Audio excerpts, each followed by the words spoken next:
Welcome back to another episode of the Family Album. I'm your host, Eddie Tenari. And I'm Matt Glass. Merry Christmas, family heads! Ho, ho, ho! Merry Christmas! Well, what a jolly start to our December block, Matt. We have had many amazing Christmas episodes in the past.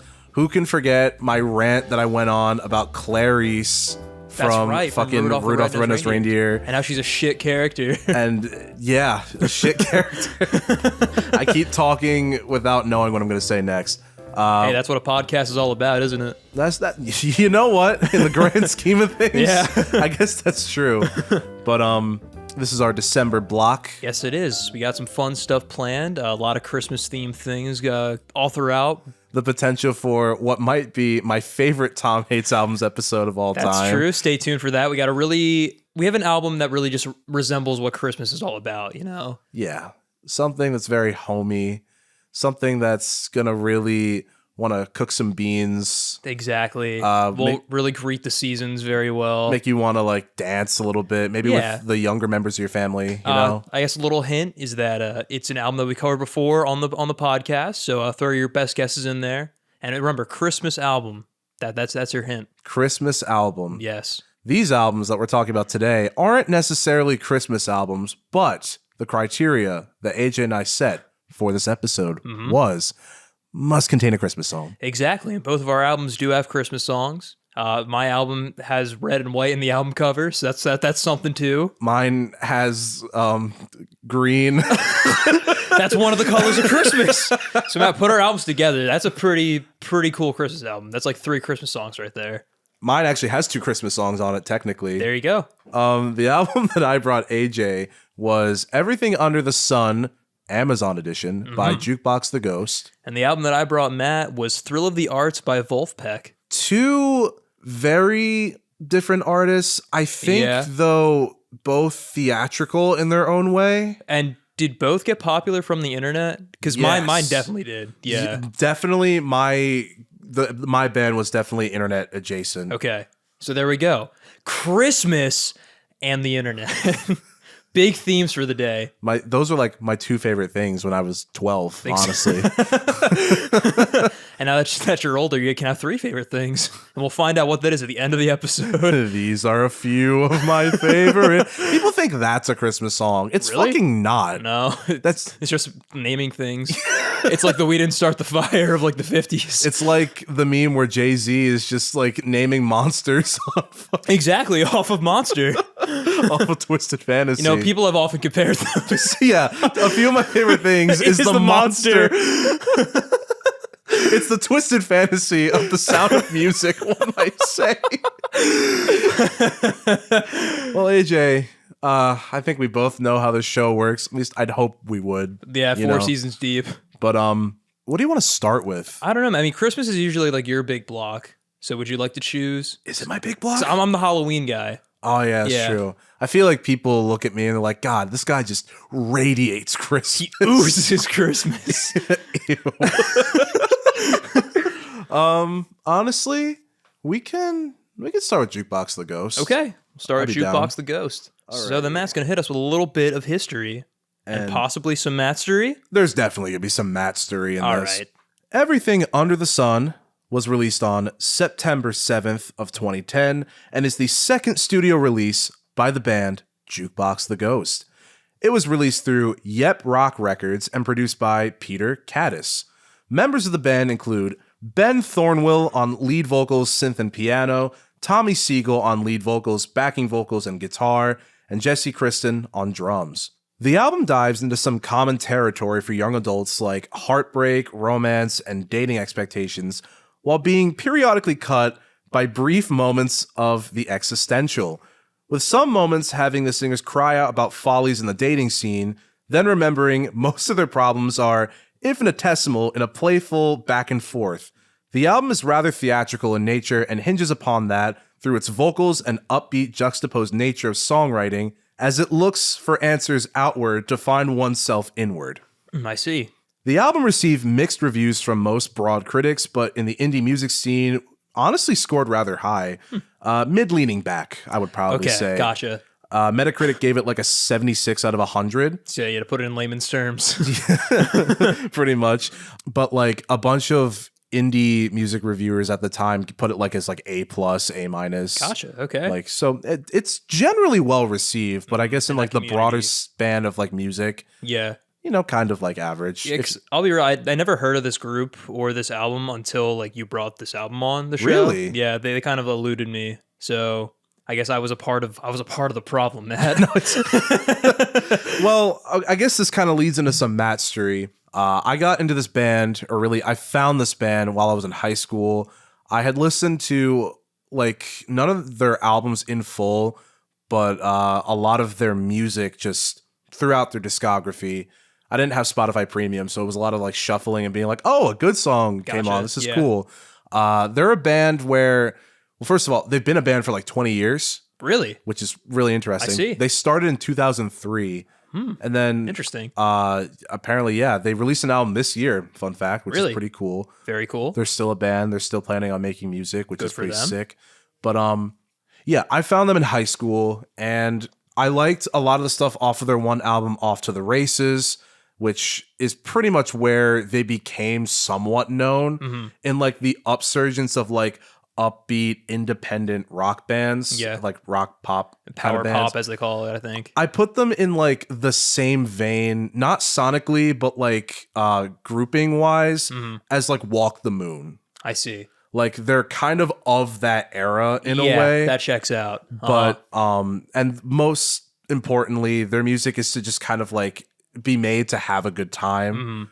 But then they also kind of veer into some territories, which is neat, like depending on what their niche style is. Yeah. This one's more like acoustic and like piano heavy, whereas like Walk the Moon, for example, that's more Very like synthy, synthesizer, like dancey.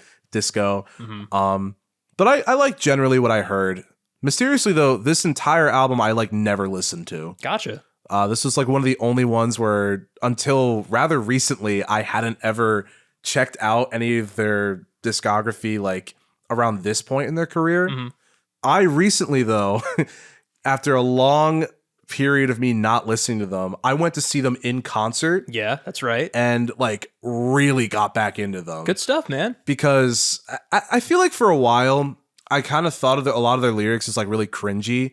Even like as a teen, I was like really into the music and I was like, the lyrics like what? Like they're singing about adulthood being so bad. Like what the fuck are they talking about? But then like as an adult revisiting a lot of these songs, including ones on here, I was like, oh no, I get it. There's some truth to what they're saying in a way.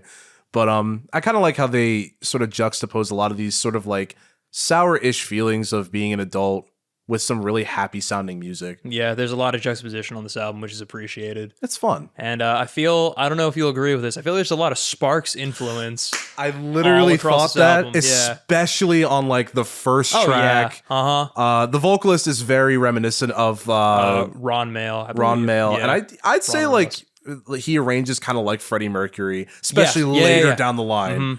A lot of Queen stuff too. They actually do covers of Queen songs. Okay. And they do a yearly Halloween show called Hollow Queen. That's pretty cool. Where they do a whole set as Jukebox the Ghost, and then they dress up like the members of Queen. Very nice. And then do a bunch of Queen songs. Have they done Tie Your Mother Down? Or White Man? No, but I think they have a forum where I could recommend songs. Yes! So, finally! in case all of you guys want to hear a dance rock band cover Tie Your Mother Down, you guys will be in for a treat. But before we get started, a song that I really wanted to just shout out if you're looking to get into them isn't actually a Jukebox the Ghost song like that they wrote.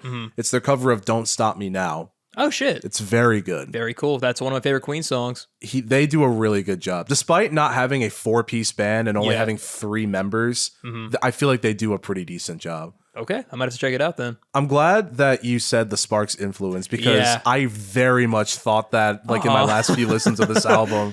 Yeah, but, like from the rip, a lot of like the lyricism and the vocal performance specifically, I was like, damn, I don't know if Matt's gonna like this. No, and it's weird that I like it considering how much, especially on this album, it is reminiscent of Mail's vocals. Yeah. The first song, maybe that explains why the first song is like my least favorite out of all of them. But we can probably hop into that now. Sounds good. Well, the first song is called Schizophrenia. you get a kind of sense for what this album's gonna be like Yeah. from the rip, especially with the juxtaposition of like the more kind of sour downtone vocals with like the super upbeat instrumentals. Like the choruses have like this like disco beat in front of it as they're just like describing what it's like to live with schizophrenia. Yeah. I'm not sure if any of the band members like have schizophrenia. They're not like that big of a band. They have a pretty like tight knit fan base and have grown their fan base, but like there's not a lot in terms of like their personal lives of what they're going through. Which honestly, if you can get that much of a following and like remain kind of like unknown personal life wise, I feel like that's almost a win in a way. Yeah, that's an achievement. Low-key. Yeah. Yeah, I do like this song, though I'm not really big on like the yes it is, no it isn't, yes it is, no it isn't. But then like the when we first met in the summer of my 22nd year. Doo-doo-dee-doo-dee-doo. I really like that chord progression and just like that build up to the chorus. It's like really cool. This is I said in my notes, this feels very Sparks-esque, which I'm glad I'm not crazy in thinking so. Now that was like one of the first things I noticed. I was like, oh shit.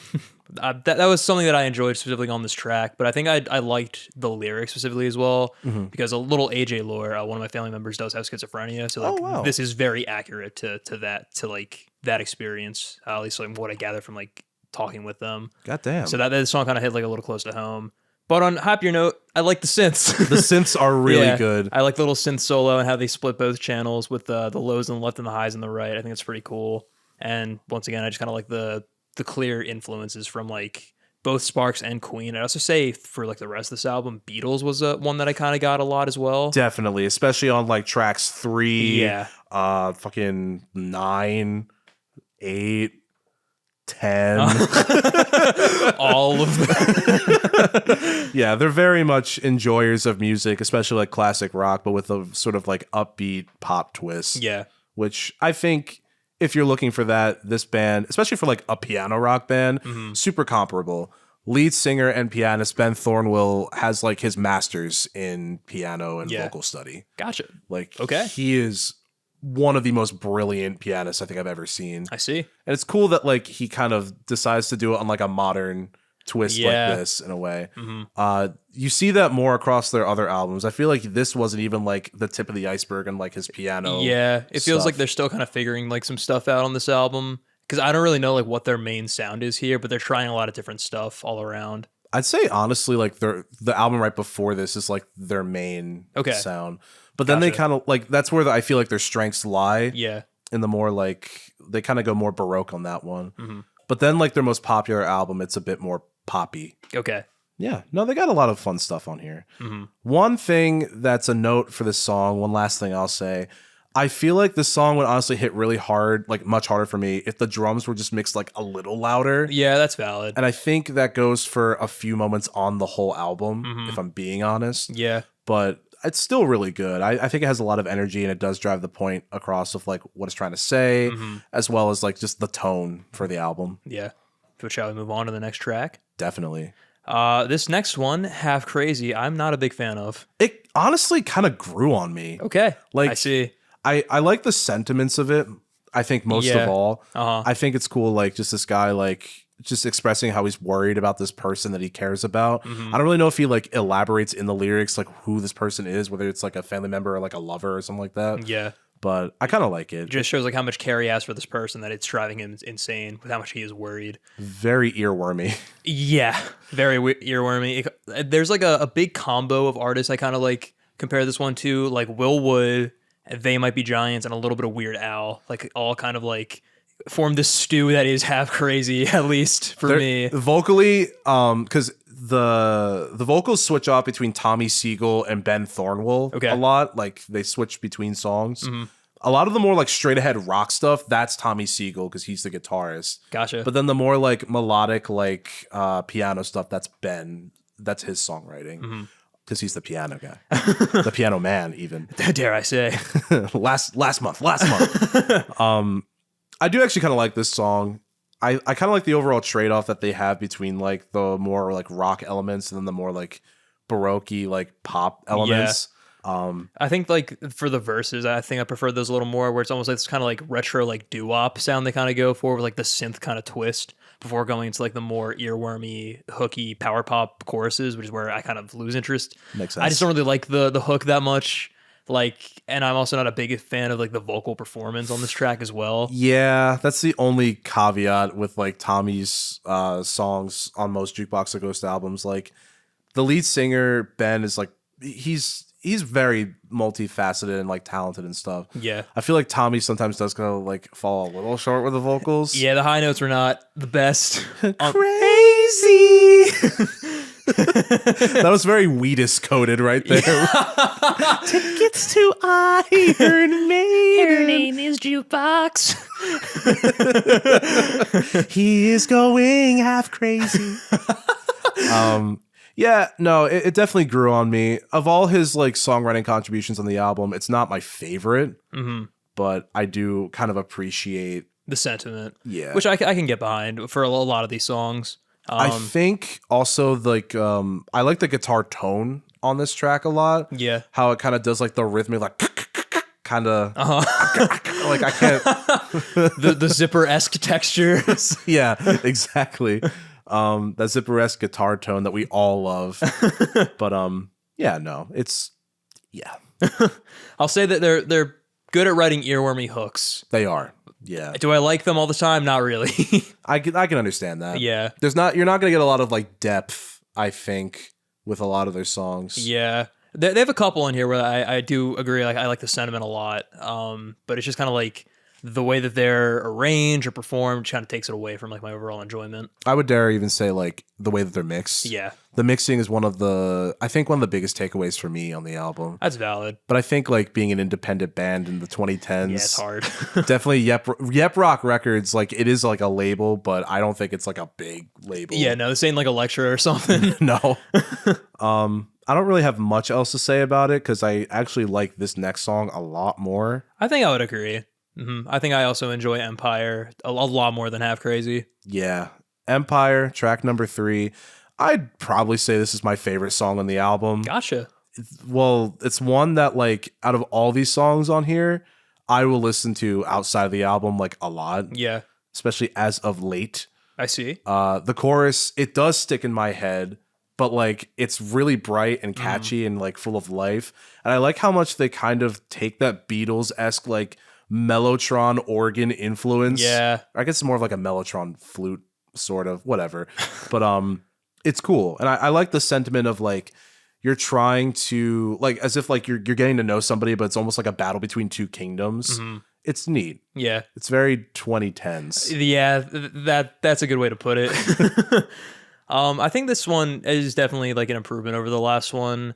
I like the pre-choruses a lot where it kind of plays like the call and response for like the keys playing after the lyrics. And then like it switches like almost like a halftime feel in the choruses, which is pretty cool. I'm not a big fan of like the elongated like vibrato on the vocal delivery for the chorus though. It kind of takes me out a little bit. But I do like the aux percussion that's included on this track as well. I feel like it gives some like nice texture. I was very curious to know what you would say about the song because of the oh my god, Yeah. you're the one. That's what I mean. Yeah, very about much. the vibrato. But I like it. Like I don't know what it is about it. Like, Hey man, teach their. I think this album definitely made me realize something about my taste in music that I'll get to like all my final thoughts. But like this is an example of something I do not like when I listen to music. Ben Thornwell, like I think he has a lot of range and stuff like that, which is cool. He can sing really, really high. I do think just like any other more well-known theatrical like frontman, in moderation, it is very nice. Like just because it's kind of like almost the same principle as like Brendan Urie in a way. That's a good point. Yeah, I can see that. He's not as obnoxious as No, Brendan Urie. definitely not. Like he also definitely has like I mean Ben. What I'm about to say is about Ben. I feel like he doesn't really focus on like singing high as much, Yeah. but more just like like this flamboyant way that's like really. I don't know how to describe it. Would you say quirky? I guess, yeah. Yeah. There is sort of a raw XD aspect of this album. But I don't know why. I kind of like it. Hey Like, man, there's nothing wrong with that. I realized, like, I think the whole, like, enigmatic, theatrical, like, piano heavy, like, frontman thing, like, that's Yeah. kind of, that was my bread and butter in high Yeah. school. That's, like, the exact reason why I like Queen. And checks genuinely, out. like, for me, it like still holds up, which is weird because I discovered this as an adult and I kind of gravitated toward it. Yeah. I mean, I guess if like you're kind of going or like reminiscing on like that nostalgia too, kind of looking back on it as an adult, where you can appreciate the things that you missed is also kind of helpful as well. And that's where I feel like a lot of my enjoyment of this album lies. Yeah. Especially since it almost feels like I'm looking at like a lost thing because I didn't pay attention to this part of their career in my high school listening. That's very fair. So, but I do like Empire, and I very much like, you mentioned the call and response. Yeah. I love like the thickness of the piano on this track in particular. He's just like slamming down on those chords. Yeah. That is pretty cool. The piano work is very solid all throughout this album. I'll give him that, Mr. the Ghost. Anything else you want to say about Empire? Not really, because I like this next little short but sweet track, Summer Sun. I actually really like this track a lot. Yeah, it's nice. I like the glockenspiel. It's a nice choice for this track. Definitely adds the kind of like Beatlesy like influence that's like kind of like peppered all throughout here. I like the use of percussion, like the ba ba ba ba ba like lyrics, and how that just kind of like ties into like the whole like motif of the song. And I think this is also nice pacing wise, kind of bringing stuff down a little bit after the first 3 tracks. Oh yeah, it is cool how like the drums sort of mimic the onomatopoeia of like the heartbeat. Not so much the drip a drip a drip a drip a drip of the pen leaking ink on the paper. Yeah, we don't like wet albums here, as we've established. Oh man, I do like the concept of this song. I think most yet again. The piano is like really sad and longing, but I think they do a good job of, even though it being like a slower paced song, still having enough like momentum and like energy. Because it eventually like builds up like towards the end, which is really cool, especially when the guitar comes in as well. Yeah, it's a nice like little crunchy riff. It's very relatable. I also feel like in themes of just like rushing too fast into liking another person, and also trying to just like not lose yourself and stuff. That's like so huge as an adult. Even though the onomatopoeia could be a little corny, I like it. I don't know why I like it. Just it's like a cute motif. Bottom, yeah. Bottom. Drip, drip, drip, drip. It's like some like really minor like splashing sounds underneath that. Trapped in the closet, sound font. Jukebox in the closet. Trapped in the jukebox. Yo, remix album? Don't do that. Don't support that, man. Oh, good lord. What a nightmare. Yeah. R. Kelly and like the whitest people on the planet. If you do that, your career will be a ghost. Oh, yeah. That's a good way of phrasing it.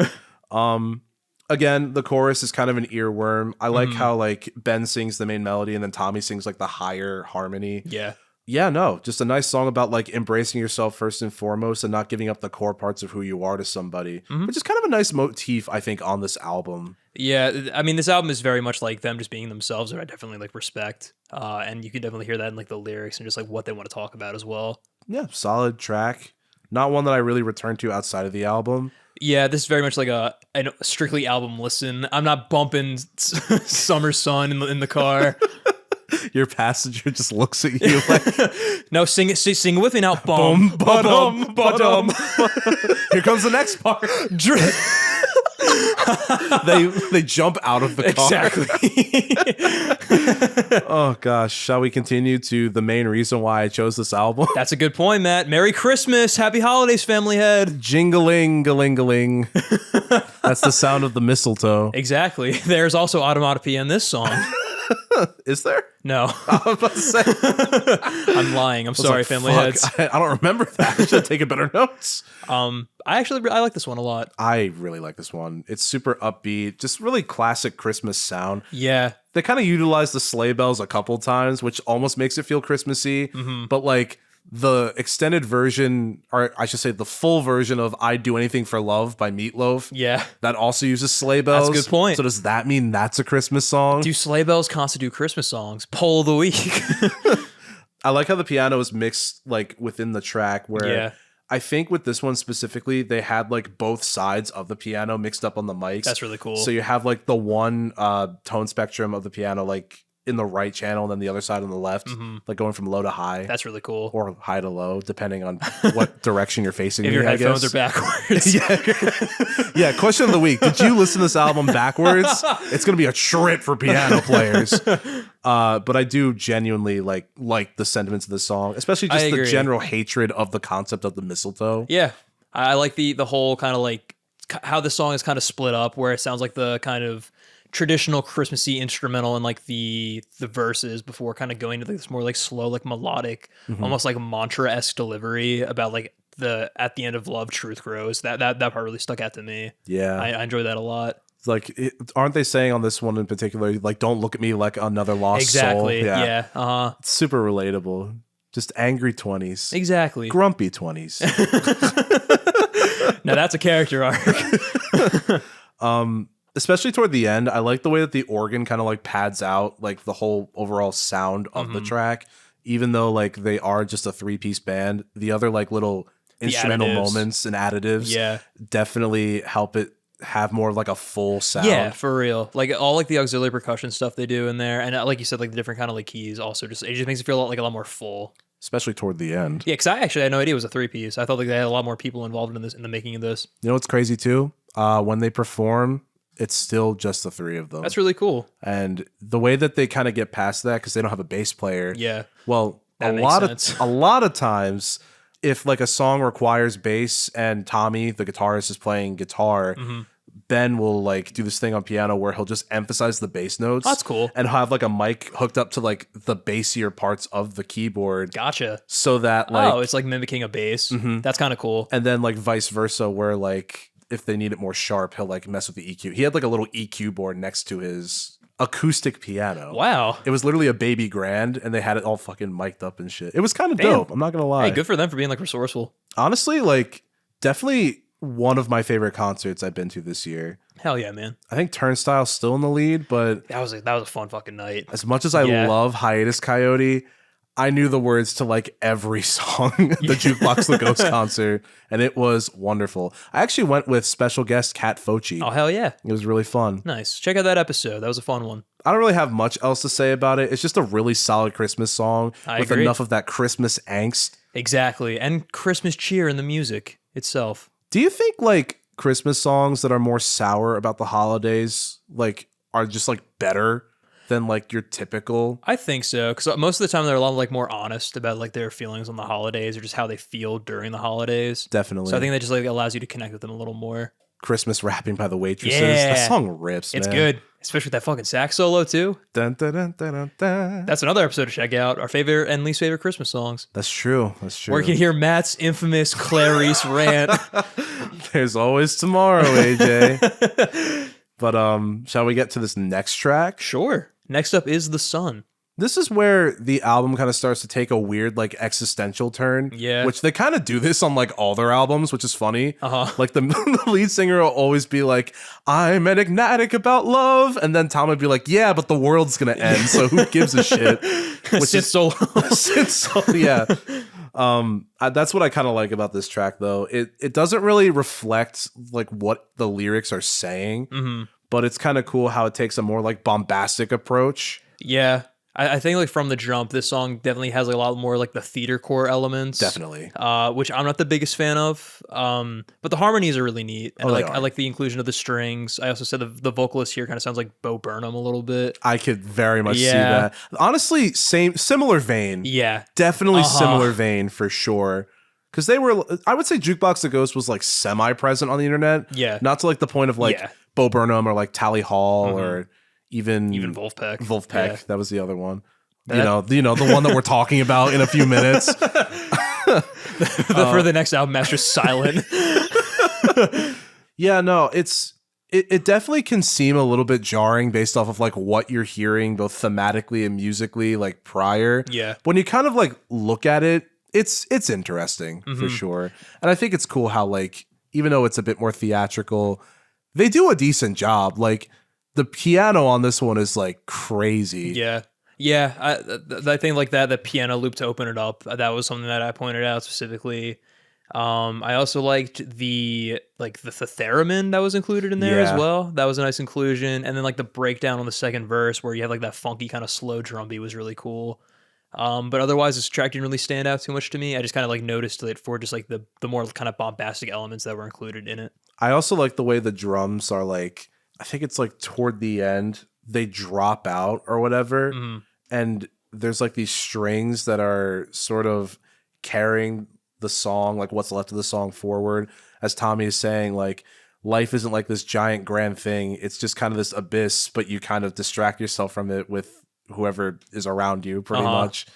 Like don't worry about like your life right now. You know, we're all going to die. Making the best of it. Yeah. We're all going to die and the world's going to burn up, but enjoy. Anyway, Jukebox the Ghost. Yeah. They're kind of a crazy band. I don't have too much else to say about this one. Yeah. Like the next one or the Sun? But both. This next one, it's called So Let Us Create. Yeah. Here's the thing. There's something about the song I don't really like, but I can't really see a reason like why I don't like it. Yeah. It's not like a through line reason. There's just something about it that like I'm just not the biggest fan of. Gives me the heebie-jeebies. Yeah, it creates the heebie-jeebies, one might say. Like the piano is really nice. It's bouncy and also like kind of dreamy in a way. I'll keep going. I think I might have a reason as to why this might give you the ick. Besides the I mean, that's a big one. the emphasis of high notes. The only reason I could kind of come up with that like I wasn't the biggest fan of, I think the sentiment is a little bit hard to read because it almost rings in the same like way as Fix You by Coldplay. Like wow. That's how you could tell how good of friends me and AJ are. Like he and I wrote that in my notes, but I wasn't sure if like I was the only one kind of feeling it. Oh no, the second verse, like that's the exact thought I had. I was like, oh, they got to be careful. They're leaning real close on that territory. And it's cool to see like later on in their discography how much they kind of mature as they kind of started at like in their late teens, early 20s. Like with this band, and then now they're like kind of in their 40s. You can't kind of be in your 40s. Now they're in their 40s. Yeah, they haven't fully committed to their 40s yet. They're like low key in their 40s, guys. It's just a phase. It'll pass. Yeah, and then they'll go to their 50s. Oh, that's so good. Yeah, guys, I'm low key in my early 20s right now. Just like, don't hate on me. But I'm very glad that I'm not the only one. Like, I wrote that in my notes, but I was kind of hesitant about saying it at first, only because I wasn't sure if that was just me. But I think there's this aspect of it where there's like this sort of saviorism thing to it where Fix You is a complicated thing because Chris Martin wrote that for Gwyneth Paltrow after her grandfather or father died. I think it might have been father, but that's a description. Somewhat after she experienced a loss in the family. Yeah. Chris Martin wrote that and went, I'm gonna fix you. Yeah. And was like, oh. Like, I get what you're saying, but I don't like how you're saying it. And I think it's the same thing here. Yeah. Like, as much as I think making it work with your partner is like a huge thing and like trying to be accommodating, this is sort of like, I'm gonna change the shape to fill the gaps and stuff so we could both be whole. I'm gonna be the reason that this works, and I'm gonna fix all of your problems. Yeah. And I want to believe he was doing this like purposefully to be enigmatic to show that that's not a healthy way to live. Yeah. But there is a part of me that feels like this was a pre-learning curve song. I think so, because I feel like this song comes from a very genuine place. Yeah. From like a mind that has not matured enough, just based on like the way that it's written. Because I think the first verse is actually pretty decent. Yeah. And just like the way that it talks about just like making mistakes and trying to learn from them. It's just the second, it just, like you said, it comes across as like being a savior as opposed to like learning together and like growing. If I'm remembering the lyrics off the top of my head, your dreams are like nightmares, so let me in then, kind of. Let me bear the load and help you. Yeah. Yeah, like let me be the one to fix the problems. Which I get trying to be helpful, but it's definitely not like... Yeah, that's not the end all be all. Yeah, it's not like the healthiest way for either party. But I mean, like... sonically, it's pretty nice. I do think this is another one where like the drums come in and it does start to get like, pick up a little bit. It's very ballady. Is this a 6/8 one? This is a 6/8. Yeah, I'm like literally. That was the Ghost, actually. Fuck. Guys, it's Jukebox the Ghost. Holy shit. Is he the ghost of Christmas past, present, or future? I guess past. I think Christmas box, actually. Christmas box. The ghost. I'm the box ghost. Shit, it's the box ghost from Danny Phantom. That's how they came up with it.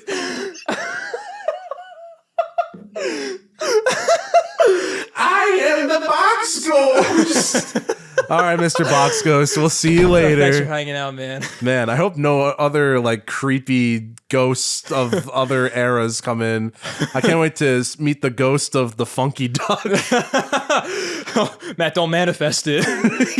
Just like ghostly demonic quack. No! What have I done? It's like Ghostbusters, Choose Your Destroyer. You're on top of the Empire State Building and a giant rubber duck. He's on the scene. Oh God. You know, like it would be really funny, just a scenario of you, me, Ben, Evan, and Tom as the Ghostbusters. Is Tom Lewis Tully? No, Tom's Egon because he's the smartest out of all 5 of us. I guess that's fair. In a way. He's the only scientist amongst us. Yeah. I'm the Peter. No, I'm not the Peter Venkman. I'm the. Well, actually, I think I know who I am. But unfortunately, I don't want to be the one to say that. No, dude, I could be Winston. It's cool.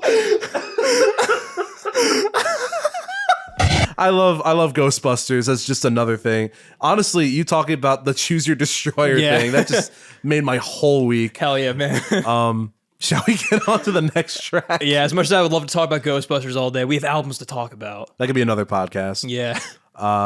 Let's create this next review. Transition.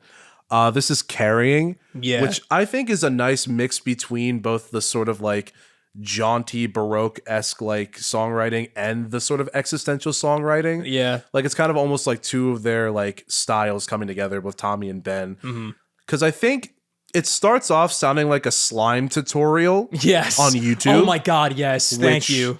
Kickstarter background music. Definitely. But then I feel like, dare I say, even though it's really like overly happy, that middle section, I kind of live for that. I agree. I like the shift from that because at first, like listening to it, it sounds like a very like manufactured, like almost like baby song. Oh yeah, definitely. But I do like that break. Just the flow is like very pleasant and like the underscore kind of guitar accents that are peppered throughout as well.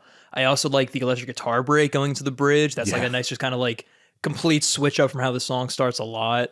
And then also goes into like this kind of like swing break a little bit. Yeah. After the bridge, which is kind of neat.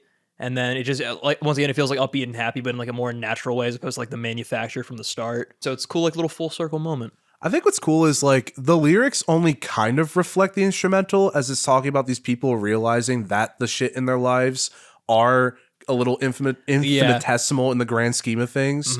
And like, you know, I mean, you could obviously give care and attention to whatever's prevalent in your life, but not like viewing it as the end of the world. Yeah. Which I think is like really the grand like theme of the album. I think so, especially with like the motif of like this, like the cosmos or like the sun and the stars, kind of like things that are greater than you that will ultimately kind of like show just how small you are in like this big universe we all live in. It's equally terrifying, but then also kind of comforting in a way. Matt, is this album Cosmic Horror? Fuck!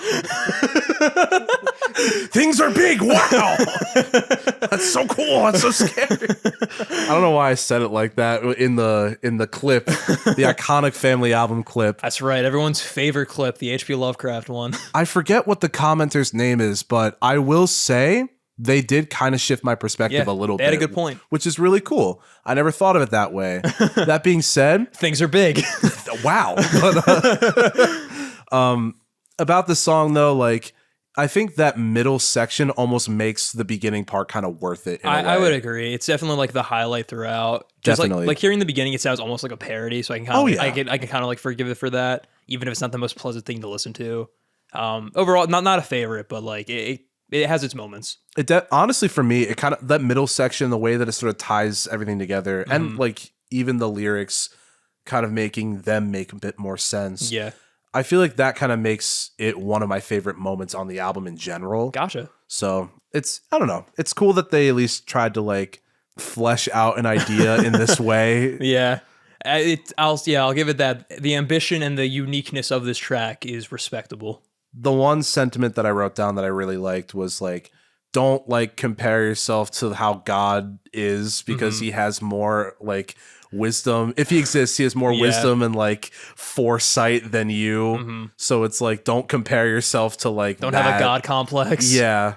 So like Hey, he has good more advice. he has more manuals to choose from. So like don't try to like, you know, kill Match yourself that. trying to like, you know, doing all that Be shit. God. Be God, exactly. Do you think God stays up in heaven because he too fears all that he created? That wise man once said, and I still ponder to this day. Well, these two slizzards have to keep moving on the album. We're going to get to this interlude, which is the sun interlude. The Slizzard interlude. It's just snake jazz, like Rick and Morty. Oh, yeah. Snaz. I think it's good. I mean, like... It's fine for what it is. It's short. It's very jaunty. It's probably the most cheery thing out of everything we've heard so far. But there's not a lot of lyrics, and it helps keep up the pacing, I guess. Exactly. I like the drumming, like how busy it is on this one as well. Yeah. That's pretty neat. I don't really have much to say about it. No, it's just an interlude. We're kind of just taking the Tom Murphy way of looking at interludes and transition songs. It's fine. I give it like a 6 out of 10, I think. Tom would definitely not give this a 6 out of 10. No, he wouldn't. Shall we continue to The Stars? Sure. Because I have a lot to say about this track, too. This could have been the closer. Yeah. IMHO. This could have been the closer. Like, I'm kind of glad they didn't make this the closer, but low-key, it could have been. It really could have been. Yeah, it does feel very grand in nature. It feels like almost kind of like a culmination of like what this album's kind of been all about, especially with utilizing all their influences kind of in one track, as well as just kind of like tying this whole motif all together with just like the concept of the stars itself. It's cool. Like, again, it's very upbeat as it talks about the end of the world. I like how shaker focused the drum beat is. That's fun. Seeing Jesse, the drummer, do that on stage, he'll like literally like have the toms like going. Yeah. He'll have like one stick like hitting the toms, one his foot hitting the kick drum or the bass drum. Either or. And then like he'll just be doing that in the right hand. And That's it's really rad. neat. Hell yeah. He's a tall dude. Really? Was not expecting that at all. He's like taller than me. They're all pretty tall. Yeah. Yeah, they're all pretty like tall, that. but like they're all wearing suits. It was kind of intimidating. Okay. I'm not gonna lie. Fair enough. But like in a good way, I guess. It was a good kind of intimidating. Yeah, it was like it was a personal intimidating rather than a musical intimidating, much like Tom's 80s experience. What a good analogy. I don't know. Yeah, I feel like that quote is the Oculus slide of our podcast. Very recognizable. Everyone knows it. Yeah, exactly what it means. Yeah, you know, it's like it's a personal 80s, not a musical 80s. Tom, I love you. I promise. Just that quote. I don't know why it lives rent free in my brain. It's a thinker. I'm going to talk about it for the rest of my life. Yeah, we'll talk about it probably on his next episode. That's true. I'm going to have to make him elaborate on that a little bit more. Other things about the song, though. The motif of the tidal waves coming is really cool because on their latest album, they actually have a song where a tidal wave comes. Oh, that's cool. Which is like, I'm not sure if that's intentional, but that was kind of dope. That'd be I'm cool, not like gonna full lie. circle storytelling. Especially after like 20 years. That's like pretty neat. Yeah, that is really cool. Piano on this track is kind of glorious. The melody is very triumphant in a way. And I think the way they are like, again, able to achieve so much sound coming at you with like a 3-piece band, it's definitely very admirable. I would agree. Even like one of the lyrics actually that kind of stood out to me, a spark that's gone is not a spark to mourn. You can't resuscitate a person who was never born. I was like, that kind of goes hard. It does go a little hard. I like the way this whole track is basically just like arranged pretty much. It's almost like composition-esque with just like the different kind of sections it goes through and just like feeling like once again, like a finale. I feel like this is just a really kind of solid combo of like the Beatles, Queen, like They Might Be Giants kind of like influences. I could very much see that. And also the guitars really get a chance to shine here towards the very end. They just kind of like soar and complement the keys very well at the very end. This is one of those things where I feel like the mixing is a little exaggerated, but like in a good way. Almost like I kind of wish that they exaggerated more mixing choices on the album. Because I feel like a lot of it is a little compressed. Yeah, it's a little flat. A little flat. I would say, but like you said, they were just starting out, so they had to like make do with what they had. It was their second album, so I could forgive it. I do like the way that like the lows on this song, especially toward the end, with just like the bass drum moving the track forward as it like gets to the end of the track. It's really cool how much it like booms in your ears. Very fitting for like a song talk about the end of the world. That's true. And the cosmic influences of Jukebox the Ghost. Mr. Box Ghost, please. You had your moment. Please go back. Please. We're done with you. Get your boxes out of here. Listen. The Box Ghost, we have to rent out the bunker to ethereal beings as well. It's part of the contract. Yeah, like Phil Spector, that was, he paid for that, unfortunately. Yeah, he did. Unfortunately, other people paid for his dearly choices with their lives. With their lives, yeah. Unfortunately. Yeah. It's scary because like the ghost of a gun gets cocked at my head. Yeah. But like as it shoots, it's just loud. It doesn't really do anything. It's just really scary and inconvenient. I like forget that he's dead, and it's like, oh fuck, shit! You really startled me there, Phil. Now I'm overstimulated. This is very Smiling Friends. I keep forgetting that he's dead, man. I'm just really overstimulated. Speaking of popular things, yeah, I like the sentiment of this track a lot. I think as a track, it doesn't really do much for me, but I like the lyrics specifically. what I love after the end of the world gets contemplated is Seaside Rendezvous by Queen. It's wonderful. I do kind of like how it has that more like old timey, like ragtime, sort of bouncy vaudeville aspect to this song. And I do also very much like the sentiments as well.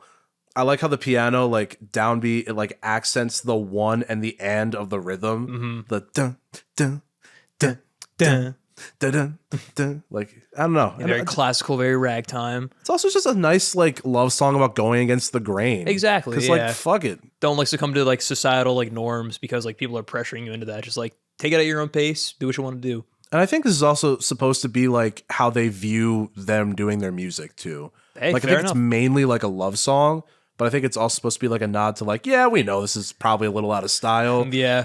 Even if we're not famous, are we gonna keep doing it? Yeah. And that's how it should be. That was kind of the vibe at the concert, which I loved. Did they play the song? They did not play the song, but like this song is just the vibe of them. I feel like they're very silly, but they're not afraid to be silly, which can be a strength, much like on the next album. That's true. I like the instrumental break, which is pretty neat with the nice kind of shredding electrical guitars that has like the kind of like classical piano complementing it. It's kind of a cool like musical juxtaposition. I feel like a little bit ago I was kind of getting burnt out from like some of these tracks though. And like this is where I kind of noticed it. Even though I did like the lyrics of this track, I was just kind of like waiting for it to be over. Yeah, no, I totally get that. I find that a lot of their tracks on shuffle with most of their discography, they can be kind of a pick and choosy band. Yeah, and I feel like I have similar opinions for the next album as well. But we'll save it until we get there. Yeah. Okay. We could try to just breeze through these next two tracks, especially since one of them is a bonus track. Because nobody cares about this next song. Dude, AJ, guys, listen, give it up for AJ, man. That was by far like the funniest thing I've ever heard in my life. Thanks, man. I had that planned like 3 hours ago. I love AJ. Yeah, it's great. yeah, you like that? Yeah, you really liked the bit, didn't you? You got me with the dog, okay? Yeah, man, you really got me with that, man. God, I fucking love that show. I really gotta catch up on Smiling Friends. Dude, the new season's so fucking good. I think it's not done yet. I think it's my favorite season of the show. It's so good. I rewatched all season 3 because they had just a live stream of it on YouTube. Because I'm waiting to like get a streaming service that I could watch it on again. Yeah, or pirate it, but we're gonna see. That redact that. All please. the week. Should Matt commit crimes? Family heads, if buying isn't owning, then pirating isn't stealing. Arg. Anyway, yeah. Nobody said that. No. In Minecraft. As much as I say that, like, fucking The Stars could have been the closer, this one is pretty good, especially like it's pretty like happy and jaunty and encapsulates like the other themes of the album really well. But then like I think where it really shines is just the embellishment of all the instruments at the very end. Yeah. Because the horns coming in really just make it feel like a whole production almost. Yep. Which makes me think that they probably had The Stars as the closer. And then they're like, oh, well, we have horn players to play 2 songs. Come on in, boys. Hit it, boys. And then they started with the horns. They went into the studio snapping. And then the producer was like, oh, dear God. I didn't set up the mics yet. Shit, they're not doing the popular thing. No, but honestly, it's cool. And I like the La Da Da section as like the horns are playing on top of them. Yeah. It's very nice. That one is very Queen, especially when it's followed up by like the Brian May guitar solo. Yeah. Again, like theme of like taking advantage of being alone because it's less consequences. Sometimes just like, screaming into the void because you need to. that's just what adulthood is. I feel like low-key sometimes, especially these days. It's enigmatic and sad, but also like kind of, fun, jaunty, like, hey, we're sad. Yeah. Anyway. That really is the vibe. Just insert guitar solo here. Pretty much. The choruses are pretty catchy. Yeah. I'll give them that. I do like the sound of the guitars, and I like how, again, busy the drums are on this track, just how many like fills are just like flying around the kit. I think that's a nice way to kind of just like build up to this like grand finale. Yeah.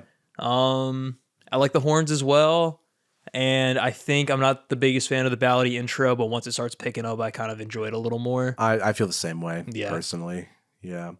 This next track this year, it's a bonus track. Yeah. Really from Amazon. Really just reeks of Christmas.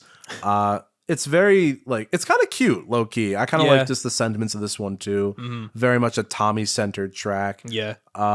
I like how they emphasize like the voices in my head lyric and then like a little chorus plays. Yeah. That's really neat. The key changes can be a tad nauseating. Yeah. I don't really like when songs modulate keys a lot in like a song, unless it's like really earned, like Ella Fitzgerald in Mac the Knife. Like that's cool. Yeah. But like not on this year. Not for Juke the Knife. You know what I mean? They have not earned that yet. I also kind of like the fake out ending as it leads back into the music for like one last like hurrah.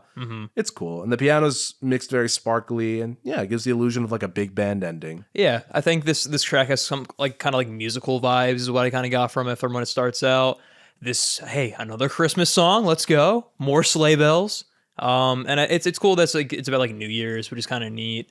But yeah, I agree that the key change is kind of a lot. It can be, for sure. But it's a bonus track, so technically it's not canon. That's true. It's this is the Dragon Ball. This is the Jukebox GT of albums. Exactly.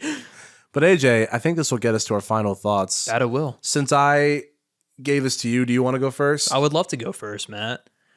So this album, I think, made me realize I do not like theatercore albums. And I think in tandem with our episode about Tally Hall and Will Wood, I think this was the third time's the charm. I was like, you know what? This just isn't my thing. Yeah. Vocal stylings, I feel like range from solid to obnoxious for a few of these tracks. There were a lot of cool musical ideas that I feel like were kind of diminished for like some different musical choices that didn't really quite fit with what I like to hear in music. Production wise, I think, like you said, it's a pretty big weak point for the album, but again, giving them some grace because of course they were just starting out or at least like getting more like familiar with like their sound. And also the lack of a bass definitely kind of hurt my overall enjoyment. Cause like when I listened to this, I couldn't tell if there was one in there, but then when you say they don't have a bass, I'm like, okay, that just makes sense. There's so much treble on here. There is. Lyrically, there's a lot of cool ideas, which I think is one of like my favorite things from this album. Bar So Let Us Create. I feel like that was just kind of they just needed to mature a little bit and they were just kind of saying what they thought was right. Yeah. But like stuff like on Schizophrenia, on Mistletoe, on The Popular Thing, I feel like those were things I could like really kind of resonate with and like really appreciate what they were trying to say. And like the way they were saying it, even though it was pretty simple, I feel like it still hit just as hard as like it needed to. I think they are very talented at like arranging and performing, but there weren't too many like big musical moments that like stood out to me. I thought a lot of it just kind of fit the vibe of what they were going for, which is not a bad thing, but it didn't really like wow me. No, I understand. So overall, I'd probably give this just like a solid C tier. I commend them, but it's just not my preferred style of music. I gotcha. This was really hard for me to like actually rank this because it was weird since they're a band that I started off liking in like a different part of their career. Yeah. Then I really fell off of listening to them for a little while. And then I went back to them after seeing them live. So without like the rose tinted glasses of nostalgia, this album, I would very much agree. It's not perfect. Yeah. Like the production was one of the main things that I think knocked some points down for me, which sucks because like, I think like you said, if they just emphasized even like aside from like their content ideas, like if they just emphasize some of like the way that they could mix the instruments a little bit more, and also having a bass definitely helps. A little more grounding. I think it really could have hit a little bit harder. Yeah. Lyrics definitely, if you're looking for like really, really deep and insightful lyrics, don't don't look at this album. Yeah. But I also think like this album is good at sort of singing true to a real solidarity piece. In an accessible way as well. Yeah. And I think the accessibility is both their strength and their weakness. I would agree. Yeah. Like it's their strength in like getting the earwormy hooks to like latch into your brain. Ew, that's gross. But it's also, I think at this time, especially since it was their second album, they were really just trying so hard to hit their stride that they were throwing shit to the wall and seeing what stuck, but also worried about going like too far because I think they were still trying to form their image like as a band. For real. So I think that's part of the reason why this album definitely doesn't go far enough in the direction. Because I think like if it did really lean into the existential thing, like the lovey-dovey shit, that's fine. Yeah. I think that we don't need to like embellish that more. Yeah. But I think like if they did like, if they really went harder with the existential stuff in whatever way, it definitely could have like had like a bigger effect. Bigger impact. Yeah. They are very talented, which I really do like. And you see that especially when they're doing this live. Yeah. I think they did play one song from this live. I just don't remember which one. Oh, So Let Us Create. Oh my God. That club banger everyone knows and loves. Yeah, the club classic. Yeah, it's Everything Under the Sun, except it's not, and adds 3 more tracks, Amazon version. Oh man.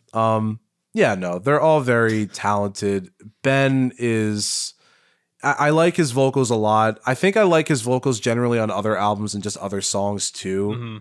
Tommy's vocals are a little bit hit or miss for real. I could very much. I didn't see that They Might Be Giants comparison until you said it. Yeah, and now I very much am like, oh yeah, no, I could see that for sure. But yeah, it's still a pretty like enjoyable album. You can definitely pull some enjoyment from like really any of these songs if you're looking for something specific. Rating wise, I gave this like a B-, because I do really enjoy it, but I just can't see this like surpassing some of the others. In like the grand scheme of even just albums from this season so far, like and albums of the past, especially because we've reviewed some banger albums. That's true, but we also reviewed some dog shit albums, and I'm gonna give credit where credit is due. It's better than those. I felt weird putting it in like C tier because I just really enjoy the band. I could see a world, depending on where we go next with our albums, where it could end up going lower. Yeah. Because, like, if we're bringing some, like, legacy artists into it, it's going to be hard to stand up. Especially since, like, you know, they hit their stride earlier in their careers and then they ended up locking in and doing their shit and, like, really, like, doing their thing in the best way possible with their albums, whatever albums they are.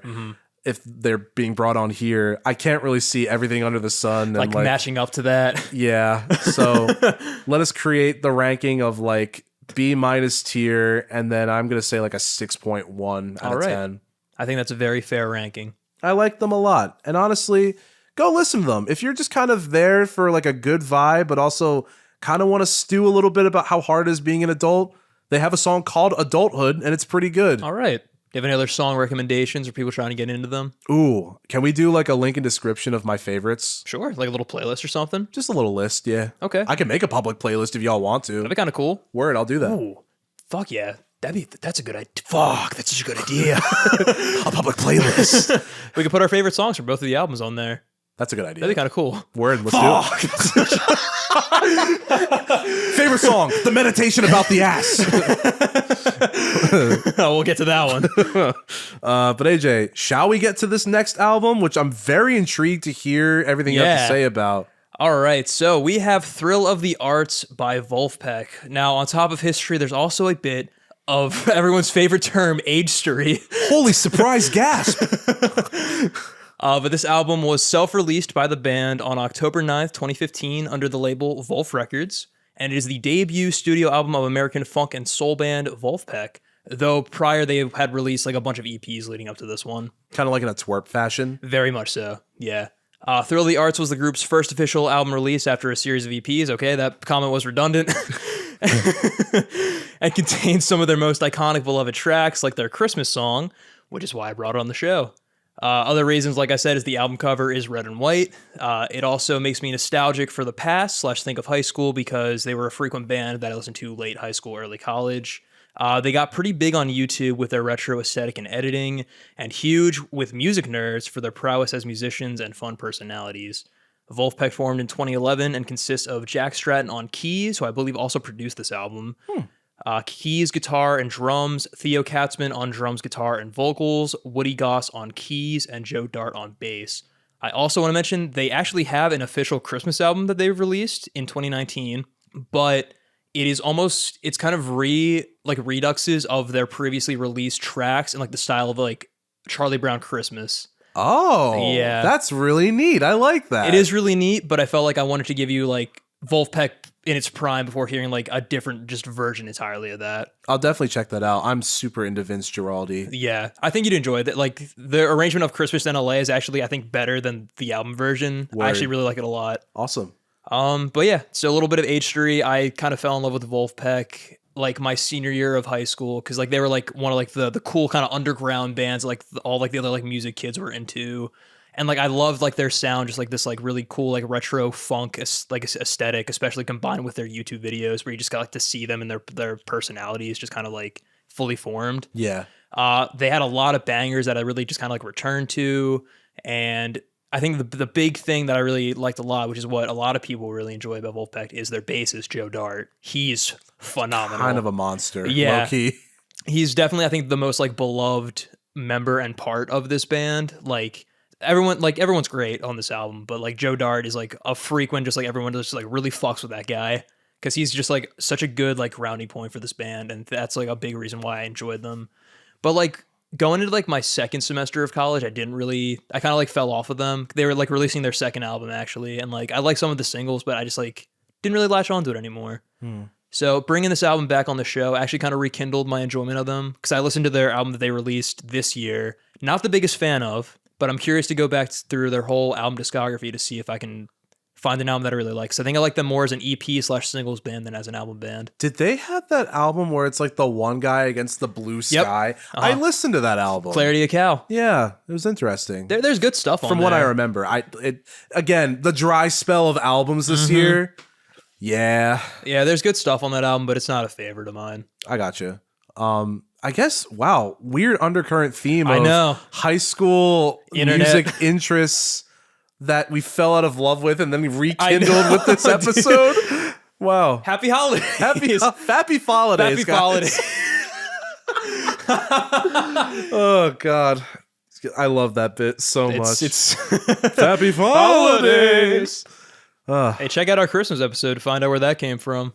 But anyway. Yeah, this was an interesting album listening experience, I will say. Yeah. I mentioned them a couple minutes ago. I kind of put them in the same vein as Twerp in the sense where they're all just like cracked musicians, Yeah. but like they kind of are just like, we don't really give a shit what we're gonna make. They're just like silly little guys. But like they pull it off, you know what I mean? They do. Like they have the talent to back it up, and like their music really is not that serious, but it's just really well constructed and just really just fun to listen to. Definitely. And I think you can see that pretty early on with this first track, Welcome to Vulf Records. It very much just kind of sets the tone for like what this album is going to be. It almost kind of works as like a thesis statement for the band, where you just like, you hear the funk, it kind of goes through these sections where it's like, you know, super energetic.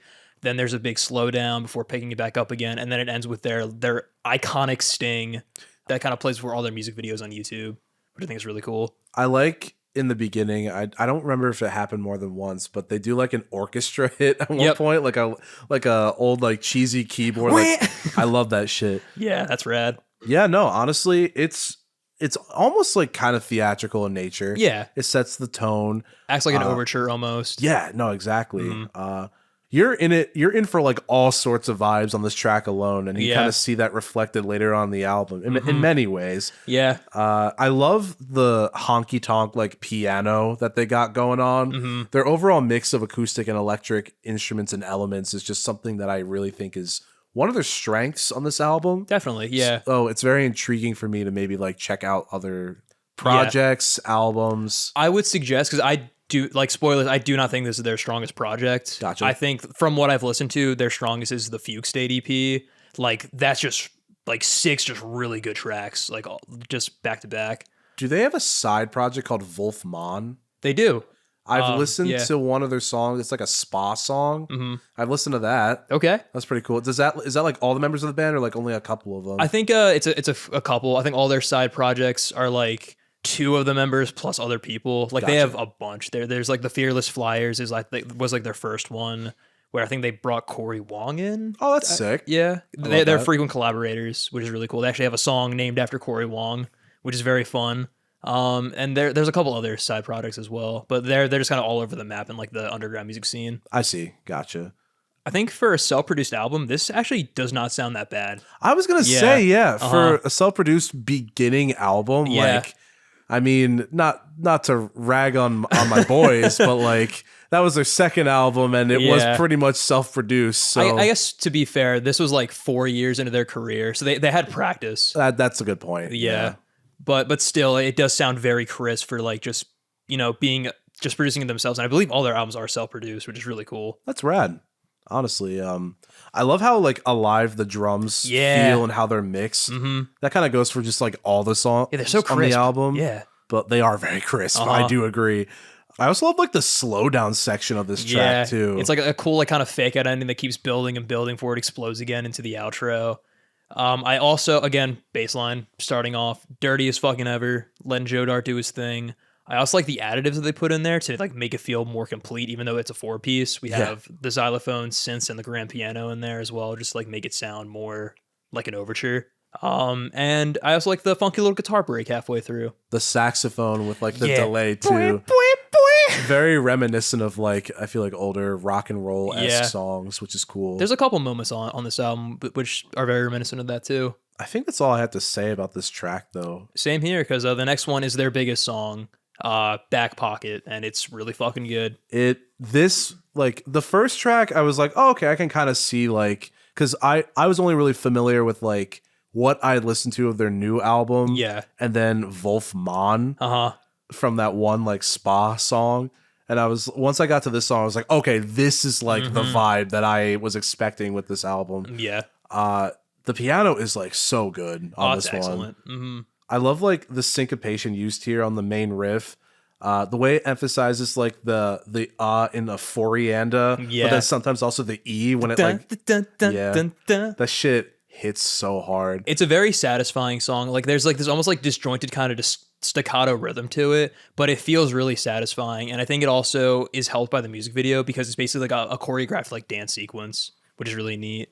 What I love about the vocals on this one and some of the other songs on the album is like the vocalist here, he's singing and it's not like the best vocals, but it's almost like Thundercat where like they're just kind of helping the song move forward, which I can appreciate because they don't even, I feel like if they overstep too much, it would kind of take away from how just fucking mint the instrumental is. It's really fucking good. They're very competent musicians. Yeah, Theo Katzman, he's doing like just what he needs to on the verses, and they have guest vocalist Christine who does the choruses, where it's basically like a call and response kind of thing, where it's like the whole concept of the song is it's about like elementary, like playground love, basically, like like passing notes to each other in school and just kind of like reliving that like nostalgia. So it's cool kind of hearing like both characters kind of interact with each other, especially during the bridge. I do really like her vocals a lot, and I also, again, it's just really catchy. Just the main riff is great. I love the delivery of the choruses itself with the repeat of Back Pocket as like the main rhythm driver. I also really like the bridge as well, where it kind of switches over to the ride cymbal and like the nice kind of bass walk downs that go throughout as well. It's just a really solid fucking track, and I can see why it's their biggest for a reason. Am I incorrect in saying there's like some kind of a woodwind duet? Yeah, there's a flute at the very end. Yeah, I wasn't sure if it was like a flute or a clarinet because it sounded like it had a little bit of like a deeper. It might be both. There's definitely flute, but I think I know what you're talking about. It's like a little thing to ground that as well. I really enjoyed that too. Kind of gave like it almost gave like band practice, like post band practice. Let's jam, for real. Which I kind of fucked with. They're it honestly added like a different like texture to the song that I really enjoyed. But this next track, I really like this next track. Dude, Funky Duck, man. This shit is a total jam. Yeah. The fact that they're just fucking around on the know, black keys, but they make it work so well. Mm-hmm. That shit is incredible. And again, Joe Dart, like fucking tying that shit together. Cause like they're mainly just using the black keys on the clavinet sound. Yeah. But like it works because he's able to sort of like weave this melody like underneath of it. Almost in like an underlick kind of format. Yeah. But it's awesome. Also the vocalist, yeah. holy shit, like what the fuck? Antoine Stanley, he's another frequent collaborator of the group. I think he sung on one of their other big songs, Wait for the Moment. Gotcha. But he's really fucking good. Oh, 1612, that's the one I'm thinking of. Dude. But like, yeah, he's great on this track. His the first time I listened to this, I was like, all right, I'm vibing with the piano. This is kind of a jam. Yeah, and he's then, on the scene. Then I'm getting on to the Betsy Ross Bridge, and all of a sudden I'm just like, wait, hold on a second. Yeah, here. This shit as sharp as a nice black hot cup of coffee. You know what I mean, dude? Very well put. Like maybe I thought black cup of coffee because of the black keys. You know what I mean? Just I gotcha. The sharp, like yeah. I'm sorry, man. I don't know why I felt the need to explain that. But I do love how like just kind of sharp yet also like smooth this track is overall. For real? Yeah. It's like it pairs so well with just how much passion the vocals have. I know, for like a song concept that's so fucking goofy. Like it sounds like he's making these lyrics up on the spot, which I assume he is. Probably, but like he gave the first TED Talk. And hey, I was listening, so nah, honestly, it hits really hard. Like this might be a contender for my favorite track on the album. That's valid. It's like a stim, but it also sounds really nice. Yeah, there's like really awesome breakdowns. I love just like the way that the keys move, how groovy they are. I really dig like the vocal ad libs of Antoine Stanley, where he kind of goes where he's just kind of like just scat singing over like doing like the upbeats over the downbeats, which is really cool.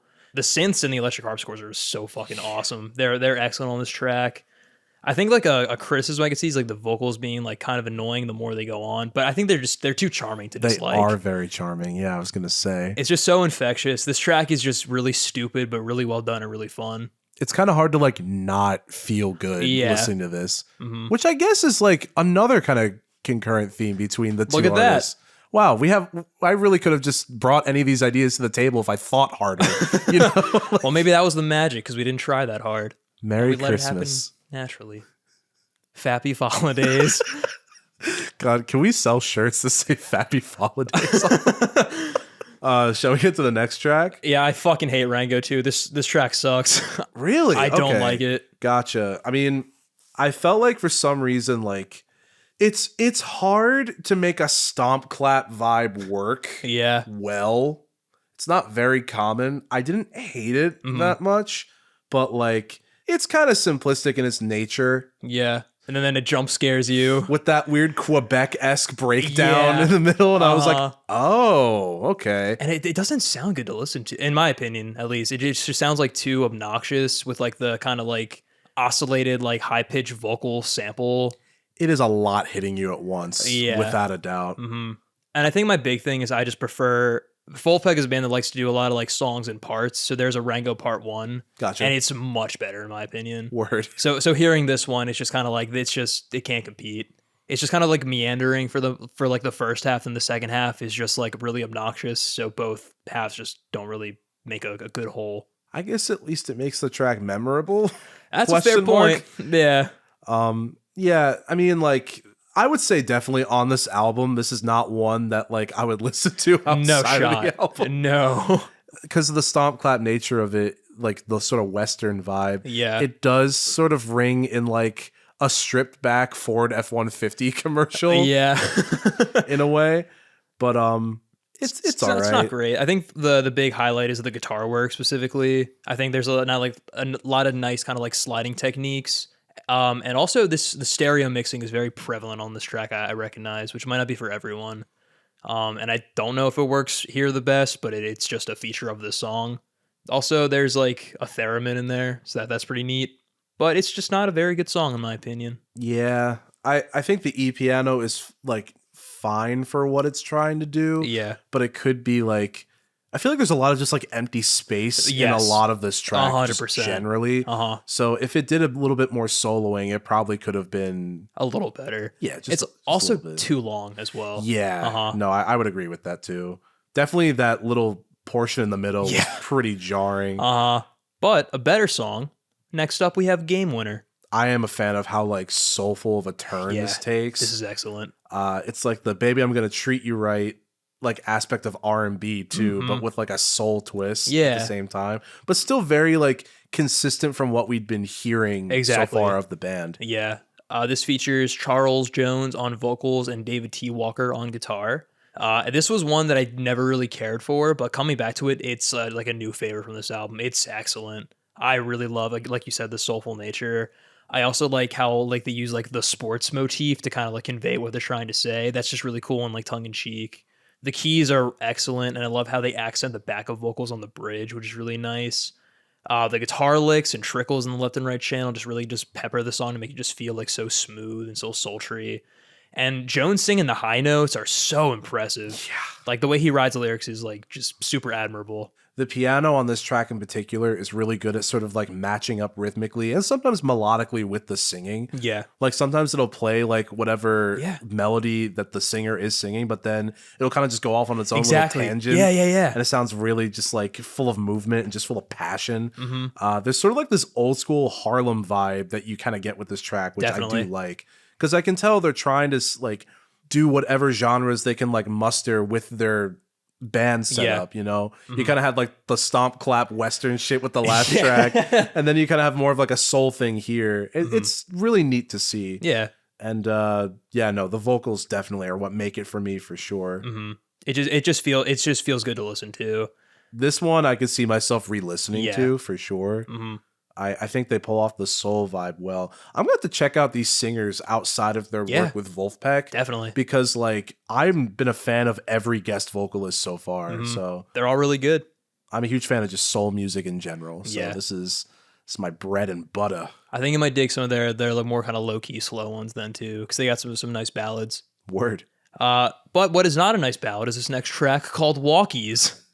Very akin to like Pink Eye on My Leg. Exactly. Is it just like a shitpost song? It's kind of fun. Yeah. But like again, I'm not gonna like return to it outside the album. Definitely not. Like this is when I kind of realized that this band very much reminds me of Twerp. Yeah. In the sense where it's like they're very talented musicians, like I said before, but like they're kind of just also vibing with whatever is in the moment based off of their song concepts. They're just goofy little guys. It's not one that I very much looked forward to in the listening experiences I had. No. But like, again, you kind of just you're going to probably this album and most likely most of their discography for just like a happy like carefree vibe. Yeah. I do kind of like the 808 beat. Yeah, like the little Donkey Kong instrumental break. This song is a little brown. Yeah. But I fuck with it a little bit. I think they don't really lean into the walkies concept that much because there's like two like dog bark samples in the beginning and like that's it. So I feel like they could do a little more with that. But it's also a minute long, so what the fuck do I know? They also could have reduced the lows a little bit. That's a fair point. That was one thing. Like I remember between headphones and like listening to my car, because I listened twice in my headphones and then one on like the first time I listened on my drive to work. Yeah. And then I listened to the other two times in my headphones. And I remember the first fucking time, because I turned up the last songs, I was like, I'm really vibing with this. And then fucking just like the 808, I was like, oh my God. Whoa. On 95, that was definitely a time for me. I can imagine. It was kind of rocking my car. My car was buzzing, man. Yeah. I don't really have much else to say about it. No, it's short. It's basically just a lead into the next track, which is the reason I brought this album on the show, Christmas in LA. Another really fucking solid Christmas song that we're talking about tonight. Today. I mean, the day before this episode goes out. Yeah, AJ's editing it right now. That's right, live editing. Live editing, except Tom isn't here to interject all the time. Yeah, that's really nice. It's very nice. I rip on Tom a lot on our regular episodes. I mean, as the editor, I feel like you're the one who's most qualified. But I do love his episodes, though. And we love Tom. Just not editing them. And Tom hates albums. After the fact, I love his episodes. Yeah. But during In the the fact, moment. God. Yeah, no. Editing his episodes is just like the walkies of my life. It's very brown. It's very brown. But Christmas in LA is not brown. It is really cool, in fact. And I like the guitar on this one, I think, the most on this album. Okay. Like, something about it and the way that it interjects, I feel like is really well done. It shines, honestly. Yeah. They know how to just kind of make it talk in a way and just sort of like That's a good way to put it. weave. I think the keys are what I really like a lot on this track. Just like that main like melody is just really catchy. Yeah. And when combined with the sleigh bells, just really does feel like a traditional Christmas song. I think one of my big gripes are the lyrics. They're not very good, specifically in the chorus. And I wish there were more verses to really kind of lean into the Christmas song angle, because there's one verse and there's just like the chorus repeated over and over again, pretty much. Besides the like pitch down pre-chorus, like before it goes into the first one. Do they have the pitch down pre-chorus in the Vince Guaraldi version? They don't. It's all damn. instrumental. Just a guy with a really low voice. Rapping. Presents. I love the one part where it starts relying more on like the cowbell-esque percussion. That one's really cool. I like that a lot as well. I think during the bridge after that part where you have like the pitched up backup vocals that just like cut in randomly that they were singing in the round just is really odd. But musically, I think I really enjoy this. Like you said, the guitar work is excellent. I love how twinkly it is. The bass is like really busy, which helps keep it grooving. And also the outro I really liked a lot because it reminded me of like Jackson 5 almost with the I can like see that. Gotta get down to Los Angeles. I think it's just really fun. I think they really just encapsulated the vibe of Christmas being like a celebration. Yeah. Which is, I guess, the one true homework assignment if you're trying to make a happy Christmas song. That's a good point. So props to them. And they're also turning it on its head, you know, Christmas in LA. Like Yeah. all the lyrics are kind of like this year Santa's driving a Chevrolet. Like that, you know, it's fun. It is. It's goofy. Definitely. We're not to the fun and goofy part of the album yet. We're on to an instrumental. Yes. Conscious Club instrumental. Yes. As much as I think this track is well done, I kind of was getting fatigued I by agree. this point in the album. Yeah. I also feel like I have trouble remembering How it sounds. Yeah. Uh-huh. Is there a version of this that Has lyrics. and like vocals? That's what I'm thinking, because I feel like whenever they'd have tracks that specifically mention them as instrumentals, there's a vocal equivalent, but I don't remember hearing one for Conscious Club, so I have to do some research. I wonder if they like try to record vocals for it and they just kind of were like trying to be cheeky and sort of like, oh, there is a vocal version, but you won't hear it. Yeah. Like they kind of had it more as like editor's notes, but then they kept it in the album. Or they're just Maybe. trying to pace it with more instrumental. That's but then also there fair. are instrumentals that don't say instrumental. Exactly. Yeah. So it's leaving me wondering. This is the Bitch Please 2 of Vulfpeck's discography. Where's Bitch Please 1? Where's Conscious Club parentheses vocals?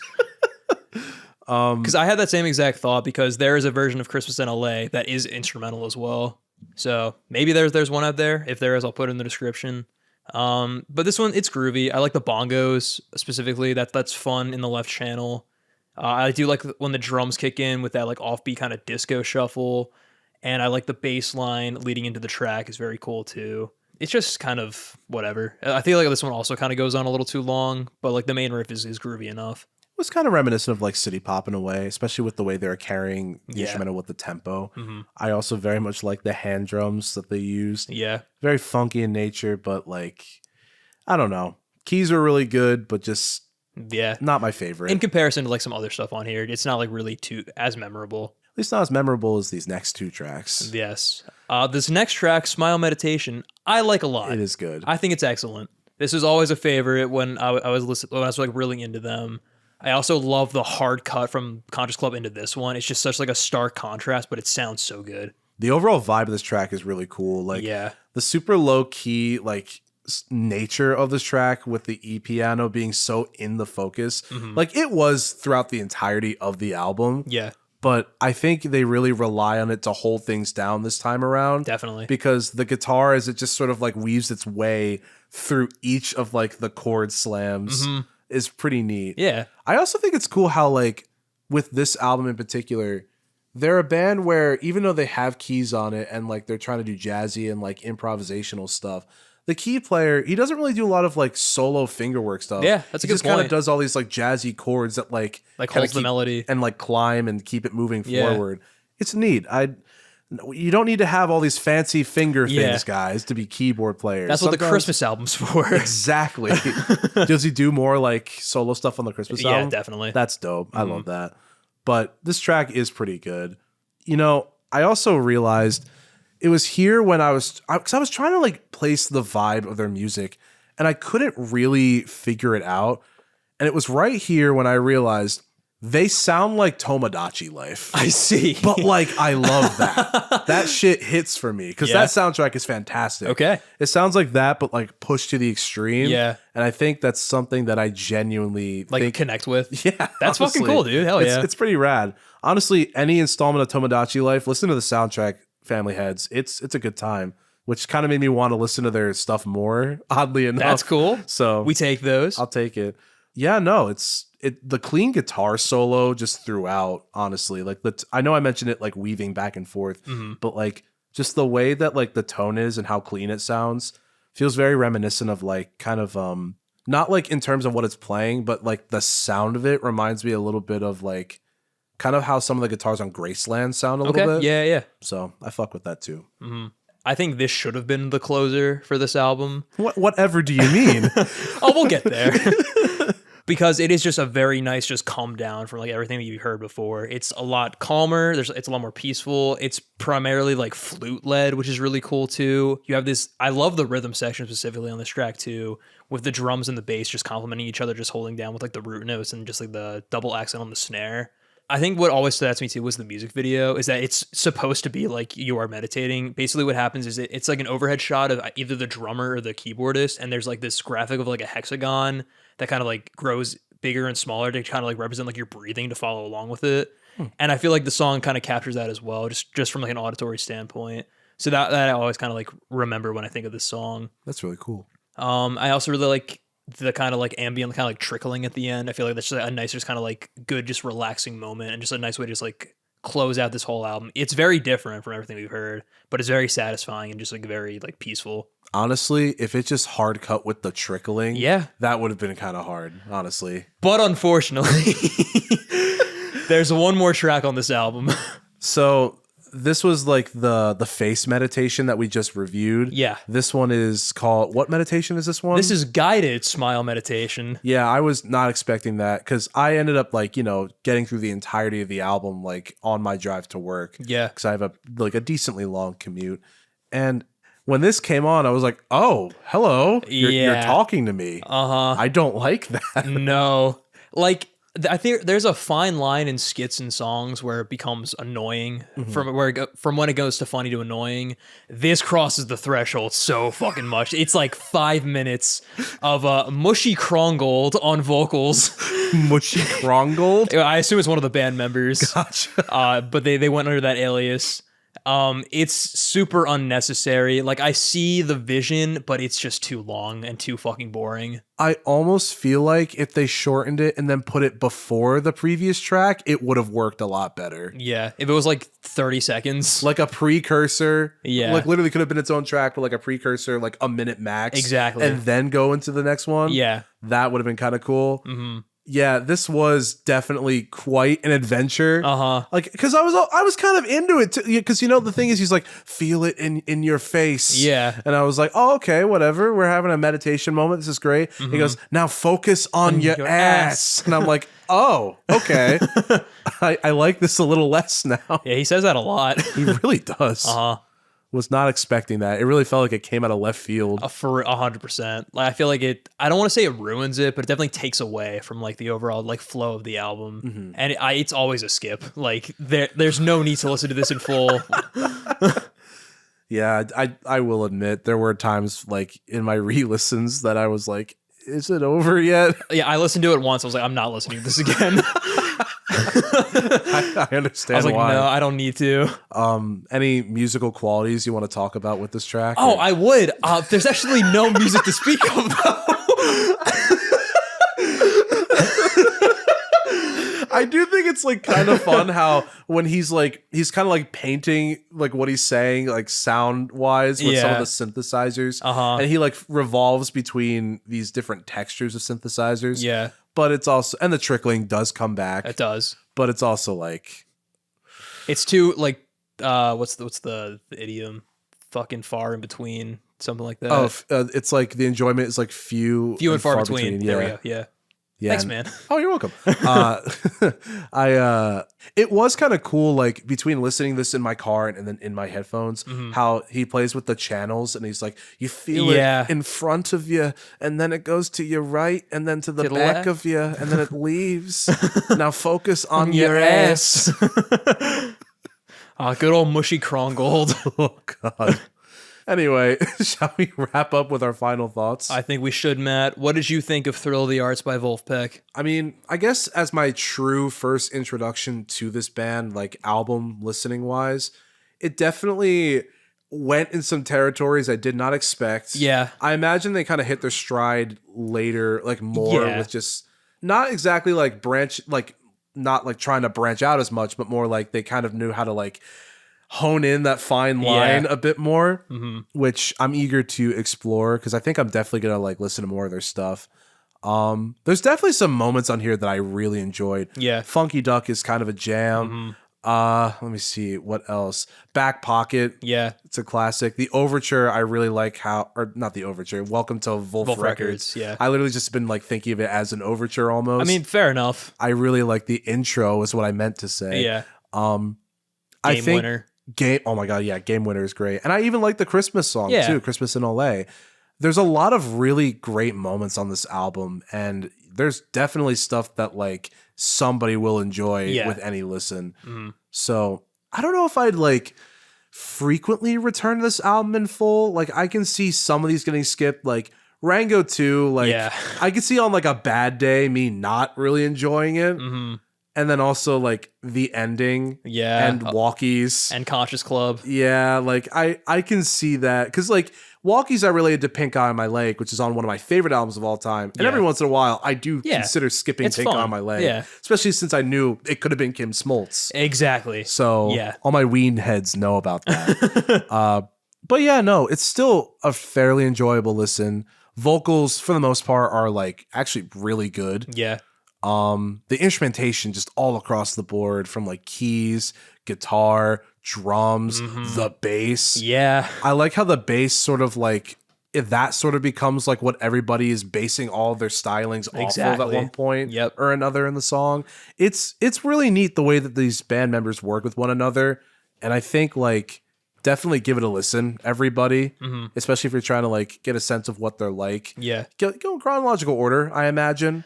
Honestly, yeah. I think their first EP is actually really strong. It has like some of their biggest songs on there. And I believe including the first Rango. Oh, good. Yeah. Awesome. Which is a much better version than Rango 2. And yeah, work your way up because there's a lot of like some of their bigger songs like hidden in all their EPs before you get to this album. As much as I think I generally liked my album like a little bit more, I feel like, to be fair, the mixing on this album compared to my album, that's fair. I have to rank it a little bit higher than my album. I see. Just out of fairness. Yeah.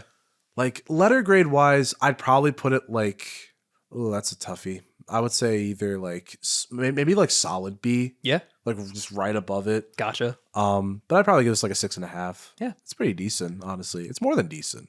So it's B tier. It is B tier. Yeah, no, I enjoyed it. I'm glad you enjoyed it, man. This was definitely cool, kind of taking like a step back down memory lane for this album specifically. And it did kind of rekindle my enjoyment for Vulfpeck. Like I remember there was a point where I kind of like mass cleared out a bunch of songs from my playlist and like Vulfpeck like took a big hit and like a lot of those just got added back on. Word. So I'm excited to keep doing that. I think this is not their strongest outing though. And you can definitely tell it's a debut, even though they've had experience releasing stuff before. Their first attempt at like a full-on like constructed studio album is very disjointed. Like there's a lot of strong high moments, there's a lot of strong low moments. It's kind of like almost like a half and half split. I feel like, of course, the biggest strength is the instrumentals themselves, which is what Vulfpeck bases themselves around. Theo Katzman's drum work and vocal work is very excellent, and as a vocalist, he does exactly what he needs to, but never like overtakes from the music, which is what the band's all about. I think Joe Dart, of course, as a bassist, is just one of the best modern bassists out there. And like you said, as he kind of carries the melody, is just really fascinating to listen to. He is mint at what he does, genuinely. Then Woody Goss, I think on his key work is very, also in a similar vein to Joe Dart, it also holds down a lot of big moments on these tracks specifically. And he has a lot of fun stuff as well. And then Jack Stratton on keys, drums, and guitar. Specifically, the guitar work is very excellent all across the board. I think it's just this is definitely a pick and choose album for me. I feel like this is not one that I would kind of go back to all the time, but for being self-produced, I think it's a good first outing here, and it sounds pretty excellent in comparison to Everything Under the Sun, for instance. Like, props to Jack Stratton because like the drums sound crisp as fuck for just like an independent album, so I'll give them credit for that. But I feel like they have other kind of strong suits, and I'm curious to listen to their future albums to see if they improve with like flow and quality. Same here. Yeah. Overall, I'd probably give this like a C+. I think I enjoyed it, but there was a lot of moments that I didn't, and I'm curious to see if they improve in the future. I'm curious to see how both of our rankings of this will shake out as we continue, for sure. Mm-hmm. But with that, honestly, this is a pretty solid episode of... I was about to say family meeting. This isn't family meeting. This is a show where we talk about 2 albums. I didn't realize that like I did that every episode. Yeah. I don't know why. Like I guess I just like it just sort of was like me just acknowledging this is family meeting. It's the tag. But I said it every single time. Dude, we're just like Vulfpeck. We have a tag. We have a lot of tags. We do. And stims. We don't have tags. We have stims. That we do. But no, I think it's a cool way to open up the holiday block. Definitely. We hope you enjoyed Family Heads. Let us know what you think about these albums down below. I'd be very down to put like a playlist of our favorite songs as well for both albums. That'd be kind of cool. I can definitely do that for Jukebox the Ghost too. Word. But yeah, any final thoughts, Matt? I feel like we, with our albums, went on very similar listening journeys and thoughts about our artists, but like in 2 different ways. I agree. Which was kind of cool. I know, and unplanned too, which is very neat. I guess that's the magic of the holidays. The magic of Christmas. Of the holidays. The magic of the box schools. Get the fuck out. God fucking damn it. All right, well, we got to go get the Ecto 1 and blast his ass. Yes, someone chose their destroyer, it appears. But as always, I'm your host, Adey Tenari. And I'm Matt Glass. Thank you so much for listening and for your constant love and support. And happy holidays, Family Heads. We got a lot of fun stuff planned. Excited for the next episode next week. Yes, stick around for our next guest episode. Peace!